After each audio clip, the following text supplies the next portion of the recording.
राजा साहब, राजा रियाज साहब।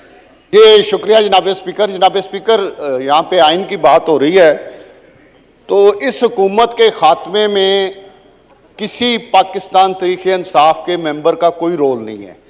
इस हुकूमत के खात्मे में इमरान खान की नालायकी, नाहली और उसके तादी उसे छोड़ के गए।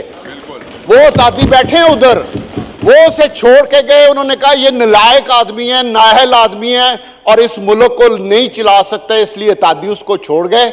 हम जनाब आज भी यहाँ बैठे हैं, हम लानत भेजते हैं लोटे पे, और सबसे बड़ा लोटा इस मुल्क में अगर है तो वो इमरान खान है। इसलिए जनाब स्पीकर, हम यहाँ पे अपोजिशन में बैठे हैं, आज भी अपोजिशन की कुर्सियों पे बिठाने वाला हमें इमरान खान है, नहीं तो हम तो वहां बैठे थे। और हमें कहा गया था कि हमें कहा गया कि आपने वोट नहीं देना, हमने वोट नहीं दिया। हमें कहा गया आप आज हाउस में नहीं जाएंगे, हम नहीं गए। लेकिन जब अपोजिशन में बैठने का वक्त आया तो वो लोटा भाग गया, अपने साथियों के साथ मैदान छोड़ के भाग गया।